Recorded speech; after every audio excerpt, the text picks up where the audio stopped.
मंडळी, कॅप्टन अशोक खरात सध्या माध्यमात आणि राजकारणात चर्चेचा विषय ठरतो. एका आरोपापासून सुरू झालेले हे प्रकरण यात अजून आरोपाची भर पडली.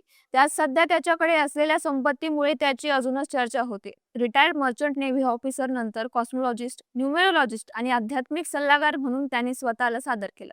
हळूहळू त्यांनी राजकारणी, उद्योगपती, सेलिब्रिटी यांना सल्ले द्यायला सुरुवात केली. मग त्यांनी नाशिकच्या मिरगाव गावात श्री ईशानेश्वर महादेव मंदिराची स्थापना केली. ते महाडपंथी शैलीत बांधलेलं आहे. या मंदिराच्या व्यवस्थापनासाठी त्यांनी श्री शिवनिका संस्थान ट्रस्ट स्थापना केली. 2020 साली त्याच्या ट्रस्टचं उत्पन्न होतं फक्त 4,90,000 आणि आज त्याची एकूण संपत्ती 200 कोटींहून जास्त पोहोचली आहे. हे पैसे कुठून आले? ट्रस्टमध्ये अचानक 76 लाखाचं दान कोणी दिलं? आणि एका रिटायर्ड नेव्ही ऑफिसरकडे 52 जमिनीच्या नोंदी कुठून आल्या? याच प्रश्नाची उत्तरं आपण आज जाणून घेणार आहोत. नमस्कार, मी गीतांजली आणि आपण पाहत आहात समांतर. मंडळी, शिवनिका ट्रस्टची आर्थिक कहाणी समजून घेण्यासाठी आपल्याला थोडंसं मागे जावं लागेल. 2020-2022 या काळात ट्रस्ट तेवढा प्रसिद्ध नव्हता. या 2 वर्षात ट्रस्टचं एकूण उत्पन्न होतं 4,90,000 आणि खर्च वजा केल्यावर ट्रस्टला 1,60,000 ते 1,64,000 लाखांचा तोटा होत होता. म्हणजे कागदावर एक छोटासा साधा धार्मिक ट्रस्ट, पण या काळातच खऱ्यातनी एक मोठी खेळी खेळली. त्यांनी राजकीय नेत्यांशी जवळीक वाढवायला सुरुवात केली. विधानसभा निवडणुकीच्या काळात उमेदवार त्याच्याकडे यायला लागले. मी निवडून येईल का? ऑपोजिशनला कसं हरवायचं? ह्यासारखे प्रश्न विचारण्यासाठी नेते त्याच्या दरबारात येऊ लागले. आणि मग आला नोव्हेंबर 2022चा टर्निंग पॉइंट. महाराष्ट्राचे तत्कालीन मुख्यमंत्री एकनाथ शिंदे मिरगावच्या मंदिरात आले. त्यांच्यासोबत होते तत्कालीन महसूल मंत्री राधाकृष्ण विखे पाटील आणि शिक्षण मंत्री दीपक केसरकर. या भेटीचा फोटो व्हायरल झाला आणि त्यानंतर खऱ्याची प्रसिद्धी जास्त वाढली. एकदा मुख्यमंत्री आले, मग उद्योगपती आले, मग बड्या व्यक्ती आल्या आणि मग आले मोठे पैसे. मंडळी, महत्वाचा प्रश्न आहे की हे पैसे नेमके कुठून येत होते? पोलीस तपासात समोर आलेल्या माहितीनुसार खऱ्याच्या उत्पन्नाचे अनेक मार्ग होते. त्यातलं पहिलं म्हणजे खासगी सल्ला फी, ज्याची फीस एका भेटीला 50 लाख होती. खरंच श्रीमंत क्लायंट्स कडून एका खासगी सल्ल्यासाठी आणि घर किंवा ऑफिस मध्ये जाऊन सल्ला द्यायचा असेल तर 50 लाखापर्यंत पैसे घ्यायचा. राजकारणी, उद्योगपती, मोठे व्यावसायिक हे सगळे त्याचे क्लायंट होते. निवडणुकीच्या काळात तर हा धंदा जोरात चालायचा. दुसरा मार्ग म्हणजे बोगस बियाणे आणि दगड.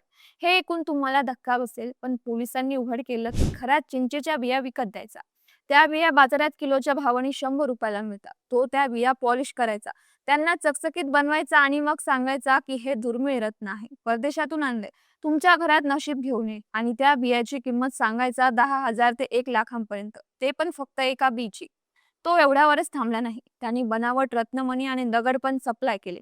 तो आध्यात्मिक शक्ती असलेले दगड म्हणून तो विकायचा. क्लायंटची आर्थिक क्षमता आधी तपासायचा, मग त्यानुसार किंमत सांगायचा. त्याचं एक शिस्तशीर फसवणुकीचं जाळं होतं. आता जे मी सांगते ते ऐकताना तुम्हाला हसू येईल, पण हे खरे. खरातांकडे एक 20 फूट लांब रिमोट कंट्रोल साप होता. तो साप नकली होता, पण रिमोट कंट्रोलने तो हलायचा.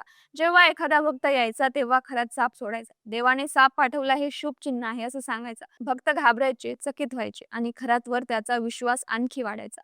याशिवाय वाघाचं कातडं पण त्याच्याकडे होतं. हे ठेवणं बेकायदेशीर असतं, पण तो हे दाखवून भक्तांच्या मनात त्यांच्याबद्दल दहशत आणि आदर निर्माण केला जायचा.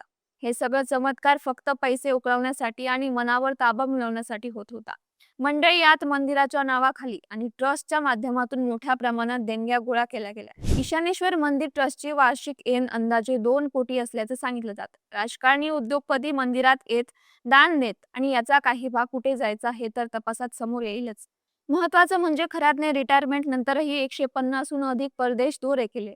अलीकडेच त्याच्या साऊथ कोरिया सहलीचा फोटो व्हायरल झाला. पोलीस आता त्याचे बँक रेकॉर्ड, ट्रॅव्हल हिस्ट्री आणि डिजिटल व्यवहार तपासत आहे. या परदेश दौऱ्यांमागे काय होते हेही तपासलं जाते. मंडळी, आता बघूया शिवनिका ट्रस्टचे अधिकृत ऑडिट रिपोर्ट मधील आकडे. हे ऐकून तुम्हाला विश्वास ठेवणं कठीण जाईल. 2020-2022 मध्ये ट्रस्टचं एकूण उत्पन्न 4,90,000 होतं. त्यात तोटा 1,60,000 ते 1,64,000 होता. 2024 मध्ये ट्रस्टला 76,91,416 रुपयांच्या देणग्या मिळाल्या. खर्च वजा करून शिल्लक उरले 70,66,000 रुपये. त्यात ट्रस्टच्या नावानी 23,35,000ची एफडी आहे. म्हणजे 2 वर्षात 4,90,000 आणि एकाच वर्षात डायरेक्ट 76 लाख रुपये. हा फरक कसा आला? कोणी दिले हे पैसे? हेच एसआयटी शोध घेते. 3 वर्षात जवळपास दुप्पट मालमत्ता. आता प्रश्न असा आहे की हे 76 लाख कोणी दिले? कोण होते हे देणारे. पोलिसांना संशय आहे की बँक व्यवहार, रोख रक्कम, भागीदार आणि आर्थिक सहाय्यक या सगळ्यांची खोलात चौकशी झाल्यावर खूप मोठं नेटवर्क समोर येईल. काही जमिनीमध्ये सरकारी अधिकारी आणि त्यांच्या नातेवाईकांची नावे असण्याचीही शक्यता तपासली जाते. मंडळी, पोलिसांनी तपास केल्यावर समोर आलं की खरात आणि त्यांच्या कुटुंबाच्या नावाने 52 जमिनी नोंदी आहेत. म्हणजे एकूण अंदाजापैकी 200 कोटींहून जास्त आणि काही अहवालांनुसार 15 कोटीपर्यंत. त्यात पाथर्डी परिसरातील 150 कोटीची जमीन, कहांदलवाडी आणि मिरगाव शिवारात 45 एकर जमीन सोबतच मंदिराच्या मागे 10 कोटी किमतीचा फार्म हाऊस, त्याच्या पत्नी आणि मुलीच्या नावाने मालमत्ता. पाथर्डी आणि गुळाणे शिवारात 30 कोटींहून जास्त मालमत्ता आहे. त्याच्याकडे नाशिकच्या कॅनडा कॉर्नरला 1 कोटीचं ऑफिस आहे, जे Ox property dealer and developers या नावाने ओळखलं जायचं. कर्मयोगी नगरमध्ये 5 कोटीचा बंगला, ओझर एअरपोर्ट जवळ अंदाजे 5 कोटीच्या जमिनी, शिर्डी आणि अहिल्यानगर जिल्ह्यातही त्याची मालमत्ता असल्याची माहिती आहे. एकंदरीत सांगायचं तर 52 जमीन नोंदी, 3 जिल्ह्यात मालमत्ता आणि 200 ते 500 कोटींचं साम्राज्य. मंडळी, हे प्रकरण जेवढं संपलं असं वाटतं ते तेवढं वाढत जातंय, तर अजून माहिती समोर येण्याची शक्यता सांगितली जाते. या प्रकरणात महाराष्ट्र सरकारने विशेष तपास पथक स्थापन केलंय. IPS अधिकारी तेजस्वी सातपुते यांच्या नेतृत्वाखाली हे सुरू आहे.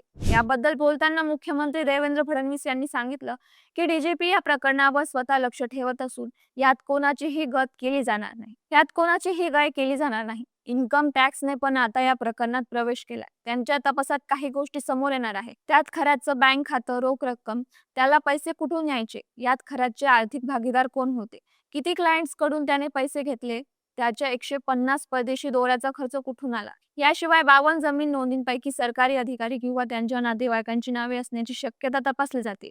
पोलिसांनी 100 कोटींची तपासाची घोषणा केली असून काही अहवालानुसार एकूण संपत्ती 500 कोटीपर्यंत असण्याचा अंदाज आहे. मंडळी, कॅप्टन अशोक खरात सध्या नाशिकच्या तुरुंगात आहे, पण त्याच्या कारनाम्याच्या फायली महाराष्ट्रभर पसरल्या.